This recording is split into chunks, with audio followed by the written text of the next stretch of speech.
Chapter 2. The Village. Bard noticed the way Ruger carried his stick day and night, even on his horse, which was more like a tall pony. He still had it at the ready. "What is that stick you carry?" Bard asked as they passed some ruins. "Stick," Ruger asked, aghast. "It be me rifle round I modified." He had this big sense of pride in his tone. "Holds a few rounds of ammo." "Ammo?" Sen asked, and Bard was grateful she was here. So Ruger didn't have only one curious individual who would question him. "I, Miss Sen, it's this stuff I throw in to shoot at dem shades."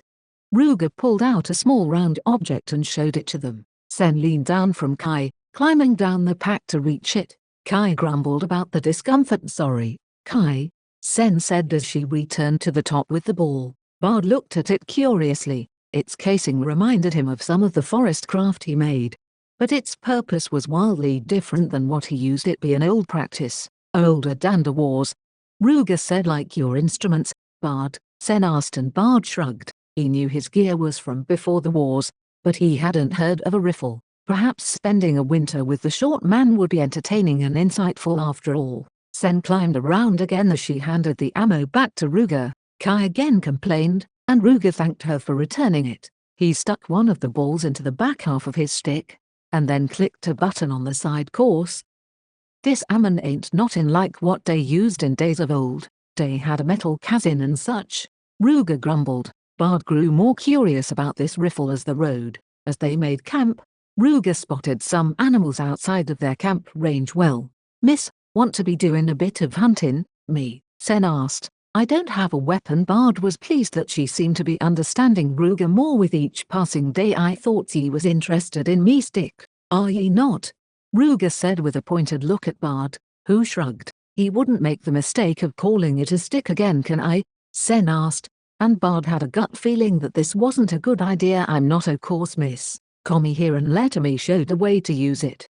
Sen hopped over and Ruger handed her the stick. She pointed it all over the place as she examined it. Ruger's eyes went wide as she clicked the button. "Now, miss."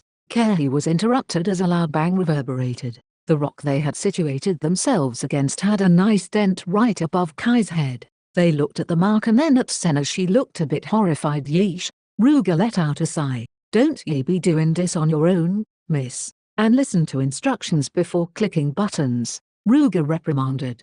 Kai slunk behind the boulder, with Bard following close behind. That's when Bard noticed that Ruger's horse had been tied up here as well. While Sen figured out the rifle under strict admonishing from Ruger, Kai and Bard decided to go on a walk before the sun fully set. It would be better to stay away from the direction of the shots. When they returned, the horse was gone, so were the sunstones, and Sen was gone as well. Bard heard a few bangs out in the distance, and figuring they had gone on the hunt, began prepping for their return. In a short order, Ruger rode up and asked for Kai to help them bring in their haul. Kai padded out, while Bard hastened his preparations. They brought in some small birds that Ruger had shot, and then one large beast that Sen had managed to shoot, and Kai had finished off when it tried to run, injured. It was pleasant food, but Bard figured Ruger would be out of ammo soon. His pack couldn't carry too many supplies to craft it, and they were unlikely to have much more with how many shots this was. Sen seemed exhilarated at the rifle. Her words rambled on with how interesting it was. She switched between dryadic to explain her experience, sometimes with excited, broken human techer. She explained with words Bard had never heard before. Bard did his best to understand her, while Ruger looked on with amusement. Ruger offered explanations of the words she used, her explanations for the sounds, the way you held the rifle and so on. It was quite the experience. Somehow, he felt it wasn't for him, but he was enjoying seeing how much Sen enjoyed it. Their next journey brought them within sight of the village, but they stayed away as Ruger went to his home. Bard worried that he would go back on his word and bring people to hunt them down, but was relieved that Ruger only returned with a taller woman on a tall horse. It looked to be quite the animal, able to work hard and move a lot of things around. It vaguely reminded him of Kai, but Kai was taller still. Her horse was obviously spooked to come nearby, and Bard could hear her words as she spoke harshly to Ruger, who worked to calm the animal. "Kai," Bard said softly, who looked over and then walked away. The horse was still skittish, and Bard had to wonder why the tall pony that Ruger rode wasn't frightened by Kai. Perhaps he would ask another time. "Hello there," the lady said as she dismounted from the horse. "Hello," Bard said, surprised she didn't have as thick of an accent. She whistled, just like Ruger did when her eyes fell on Sen and her floating white hair. "Now that's some hair. And we are taking them in." She looked at Ruger, who nodded meekly. Bard was surprised by the interaction. "My name is Sen of the Silver Woods. We've traveled far, and Mr. Ruger here invited us to stay through the winter before we continue our journey," Sen said as she stepped forward. I've heard your hair is a problem in this place, and the ears," she said, and Sen moved her hands there. "Don't worry, kid, we can get that under control," she said as she went for her saddlebags. "But we better hurry. Dinner is getting ready, and the little ones will only sleep for so long." "Little ones?" Bard said, following her thought process here. "She's your wife. You help too." "She's N." Bard started but switched to focus on the object hurling towards his head. He caught it and garnered a chuckle from the new woman. A few more objects came at him, and he caught them as he set the last one down. Sen came over, her hair flowing neatly away from her features. "It's probably best to go along with them. It'll be simpler for them, right?" Sen asked, and Bard sighed. She was right, and that was the plan they had set up with Ruger. If he hadn't mentioned anything to his wife, it probably was for a reason. When the last bundle made its way over, Ruger pulled out some jugs from his supply. "That'll be everything, Elvira dear?" he asked, and she confirmed it. Bard was relieved to learn of her name. "Elvira, was it? How can we help?" Bard asked. "Well, first keep your beast away. I don't fancy chasing down my horse. Second, have the dryad of your wife sit over there on the rock. Can't say it will fully be pleasant, so it'll be simpler to have her sitting. It'll be a simple procedure until we can get home and indoors. I'll do the rest there." Elvira looked at Ruger, who ducked his head. "Next time you make plans." "Yes, I be a consulting ye next time, but ye did say ye wanted company." I did," Elvira said as she began to pull out a bowl and grab one of the jugs. She poured a little of the liquid inside and then added a clump of red dirt into it. It soon became a liquid mud, and she added some herbs and bits of roots and plants Bard was not familiar with. Perhaps she could teach him a bit more on the other uses of plants, besides food and healing. She soon had a decent supply of the liquid, and she reached for Sen's hair. It tried to elude her till she touched Sen's scalp, then it calmed. Bard was convinced it had a mind of its own. "Come here," Elvira said as she looked at Bard. "Me." Her simple nod was all Bard needed. Sen slightly turned to see what was happening, and Elvira returned her head forward. "You child just need to hold still."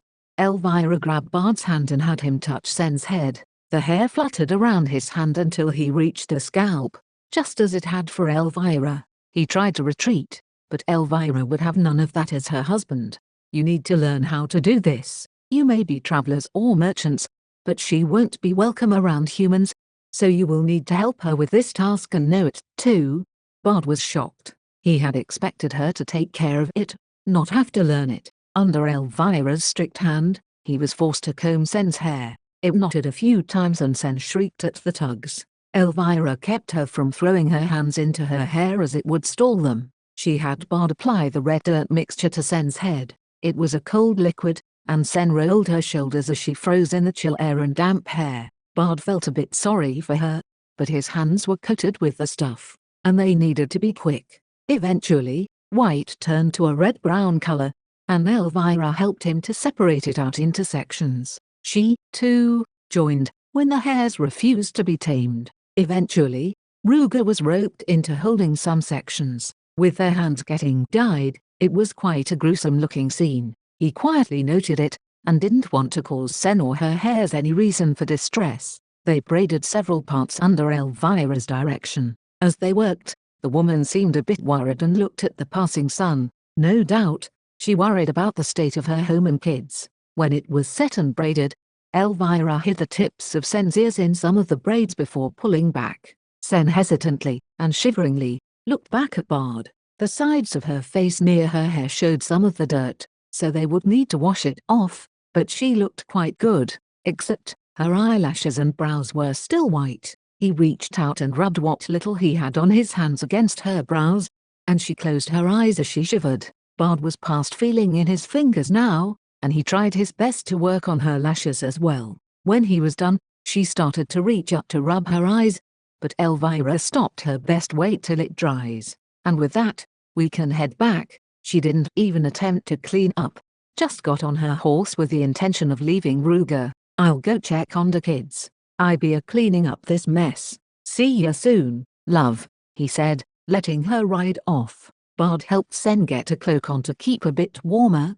While Ruger repacked the things and set as much as he could on his pony, Bard called Kai over, who curiously sniffed Sen. It was such a drastic change in appearance, unlike the gradual change they had witnessed, that Bard kept finding himself staring at her. She looked lovely and nearly human now. Elvira had done a good job. Sen seemed to notice and seemed worried about it. How do I look? She stammered. Still cold. You look lovely, Bard said with a gentle smile. Practically human right now. Really? Sen asked with a hopeful smile. Bard nodded and Ruger made a groan that was more of a low sigh. Son, be a set in soon, ye lovebirds. Best be getting a movin', he said, and Bard cleared his throat as he moved to help Ruger situate the gear. When they had ridden to the village, there was a sound of alarm, but people only gathered at the entrance of the wall that surrounded the place. Ruger shouted to them and then guided Bard and Sen to the side where a lower wall was, and a home was situated. Ruger really was a type of outcast, even having his own space outside of where everyone else dwelled. It didn't bode well, but it also did provide some separation from any prying eyes. Kai was definitely the most alarming thing out of the group. If he wanted, he could easily jump over the wall they had built. What surprised Bard the most was all the contraptions and things Bard knew from the cities that littered the area, and the sunstone-like contraptions that were hung around the edge of the fence. The village instead seemed to light piles or other materials to drive away the shades. Even without wood to burn, the people seemed resourceful and diligent.